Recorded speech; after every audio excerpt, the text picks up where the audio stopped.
देखिए रशिया ने सिर्फ लोन नहीं मांगा, लोन के साथ इंटरेस्ट भी मांगा है। पहला इनका इंटरेस्ट बनता है 5,300 करोड़, जो कि अगले महीने में 6,700 करोड़ तक जा पहुंचेगा।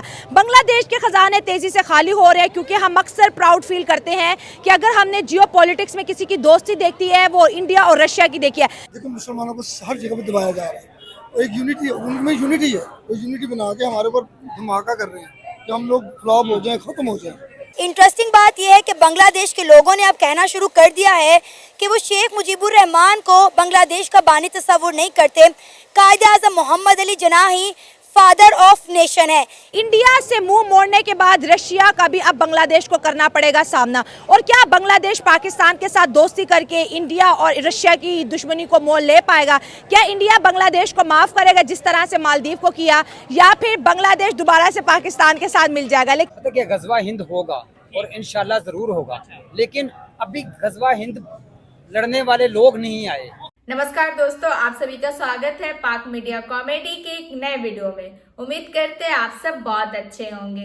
दोस्तों, रशिया भी बांग्लादेश को दे दिया है अल्टीमेटम। रशिया बांग्लादेश को जो परमाणु षड्यंत्र बनाने के लिए जो कर्ज दिया था, अब वो ब्याज के साथ वापस मांग रहा है और 5300 करोड़ कुछ ब्याज है। अब 15 सितंबर तक अल्टीमेटम दिया है रूस बांग्लादेश को। तो आइए देखते हैं इसको लेके पाक मीडिया में क्या बातें हो रही है। लेकिन वीडियो में आगे बढ़ने से पहले चैनल पर नए हैं तो चैनल को जरूर से सब्सक्राइब कर ले, और वीडियो अच्छा लगता है तो लाइक शेयर भी कर दे। तो आइए देखते हैं पाक पब्लिक का रिएक्शन। लेकिन इस वक्त जो बांग्लादेश में हो रहा है वो कहीं और होता हुआ नजर नहीं आया। अगर हम बात करें बांग्लादेश की, वो अपना नेशनल एंथम चेंज करना चाहते हैं, वो अपना झंडा मानने से इनकार कर रहे हैं।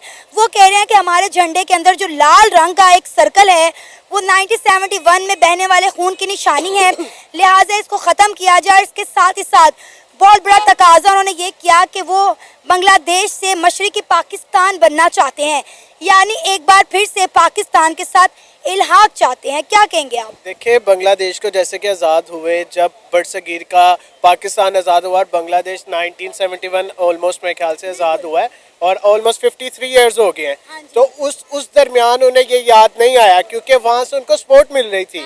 इंडिया ने उनको हर तरफ से सपोर्ट किया है।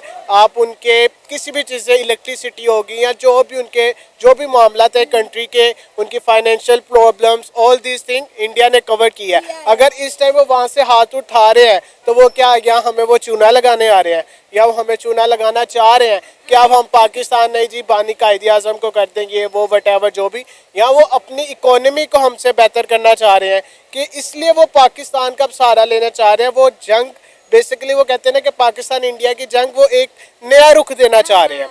बांग्लादेश आप मशरिकी पाकिस्तान बना लेते हैं, 4 साल हमारे साथ रहेंगे, 50 साल बाद वो फिर यही कह देंगे पाकिस्तान ने ये कर दिया, पाकिस्तान ऐसे, पाकिस्तान वैसे। अब हमने इंडिया की तरफ जाना है। अरे इंडिया ने कितना कुछ किया उनके लिए, क्या नहीं किया इंडिया ने बांग्लादेश के लिए। बिजली बांग्लादेश में सारी इंडिया से आती थी। 80 करोड़ डॉलर का इनका बिल बना हुआ है इंडिया की तरफ। जितनी भी इनके मुल्क में इंडस्ट्री लगी हुई थी वो तमाम इंडिया की इंडस्ट्री थी।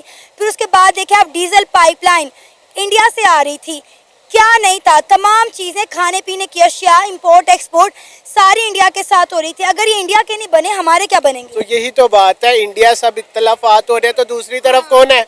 ऑब्वियसली पाकिस्तान है। तो उन्होंने अब उसी कंट्री को चूज करना है जिनके पहले इंडिया से इख्तलाफात हो। क्योंकि आपकी बात वो बिल्कुल ठीक है कि इंडिया ने ही बनाया, लेकिन उनकी दोस्ती थी हसीना वाजे के साथ। जब हसीना वाजिद उतरी है तो प्रेशर तो आएगा, लेकिन अब देखना है कि आगे क्या होना है। और अगर वो यूनिटी रखेंगे, एक कौम बनेंगे, बाकी वो भी मुसलमान है, अल्लाह पर ईमान है, बन जाएगा कुछ ना। इंडिया और रशिया की दोस्ती के बारे में क्या कहेंगे कि एक दोस्त के खिलाफ नारा लगा दूसरा, हालांकि रशिया तो बहुत अमीर मुल्क है, लेकिन वो बांग्लादेश को कह रहा है मेरा 630 मिलियन डॉलर अर्जेंट बेसिस पे वापस। ये तो मुश्किल होगा वापस करना, लेकिन वो बात ये है कि अगर रूस और इंडिया दोस्त हैं, तो जहरी बात है दोस्त ने दोस्त के पीछे तो आना है। ठीक है। लेकिन मुश्किलात बढ़ेंगी वो बांग्लादेश के लिए। बांग्लादेशियों का बुरा हाल हो चुका है, क्योंकि बांग्लादेशियों को अपनी जो तरक्की थी वो हजम नहीं हो रही थी।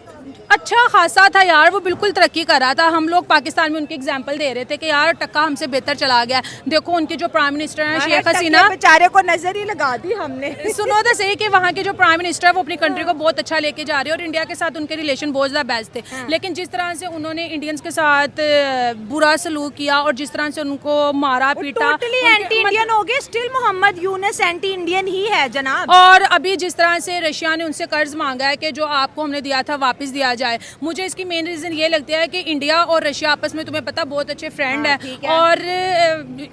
और इसी वजह से रशिया ने बांग्लादेश से अपना जो लोन था वो वापस मांगा है। लोन के साथ साथ कहते हैं ना कर्ज भी और सूद समेत 6,700 करोड़ का जो इंटरेस्ट है रशिया ने, वो भी बांग्लादेश से। बांग्लादेश तो ऑलरेडी उसके खजाने खाली हो रहे हैं, बांग्लादेश पे ऑलरेडी इतना ज़्यादा प्रेशर है। इंडिया ने अपनी ट्रेड वैसे बहुत ज़्यादा डिले कर दिया, बॉर्डर के ऊपर बहुत से ट्रक वैसे रोक दिए हैं। 16 कमोडिटी, कल का हमारा शो था, ऑलरेडी बैन हो गया है। मेडिकल वीज़ा की प्रोसेसिंग भी स्लो हो गई है। अब ये मुझे तो लगता है इनको मरने के लिए कोना भी नहीं मिलना। मरने के लिए नहीं, बांग्लादेश अब बिल्कुल कंग्लादेश बनने वाला है, ठीक है। और वहाँ पे बिजली जा रही है, अब लोग पंखियों पे आ गए, वही हमारा ज़माना आ गया। वहाँ पे जो बिजनेस है वो बहुत ज़्यादा ख़राब होता जा रहा है। वीज़े उनको इंडिया के नहीं मिल रहे। तो मुझे समझ नहीं आ रही कि जब एक कंट्री अच्छी खासी अपने लेवल पे जा रही है तो इनको क्या ज़रूरत थी पंगा लेने की। अब उन्होंने पंगा लिया। अब ये वही इंडिया जिसने हमारे साथ किया। पहले वो कह रहे थे कि पाकिस्तान आ जाओ, हम दोस्ती करते हैं, हर चीज़ करते हैं, लेकिन वज़ीर-ए-आज़म भेजे, लेकिन हमने तब उनकी बात को इतना सीरियस नहीं लिया। लेकिन आज देखो वो 5th लार्जेस्ट इकोनॉमी बन गया और लोग वहाँ पर जाना अपनी ख्वाहिश मानते हैं। अमेरिका जैसी कंट्री जिसे हम सुपर पावर कहते थे, वो इतना ज़्यादा क्राइसिस में जा रहा है, ठीक है। वहाँ 800 से ज़्यादा जो फैक्ट्रीज़ हैं वो बंद हो गई हैं। लेकिन यहाँ पे जस्ट एक इंडिया ही ऐसी वाहिद कंट्री है जहाँ पे लोग आते हैं, अपने बिजनेस वगैरह ओपन करते हैं, प्रमोट करते हैं, जहाँ पे हर रोज़ महंगाई नहीं बढ़ती। मतलब कि वो कंट्री हर लेवल से। बांग्लादेश, पाकिस्तान, ईरान, अफगानिस्तान, ये सारे कंट्रीज में अनरेस्ट क्यों है? क्या वजह है? बांग्लादेश की तो हम एग्जांपल देते थे यार, बेहतर जा रहा है। अब वो भी रशिया भी कह रहा है कि भाई मेरे $630 मिलियन वापस करो। इंडिया उसे कह रहा है कि मेरे $800 मिलियन वापस करो जो इलेक्ट्रिसिटी यूज की है। यानी उधर भी उन्हें भी IMF के पास जाना पड़ रहा है। सबसे पहले तो मैं आपका शुक्रिया अदा करूंगा कि आपने मौका दिया बात करने का। दूसरे नंबर पे के ऊपर जो ये मुस्लिम कंट्रीज़ में फॉल्ट आ रहा है, ये मुस्लिम कंट्रीज़ की अनरेस्ट है, ये डेवलपमेंट नहीं हो पा रही। उसकी वजह मेन सिर्फ ये है कि कभी भी आप 1400 साल पहले भी चले जाएंगे ना, तब भी मुसलमानों के खिलाफ साजिशें थी, ठीक है ना।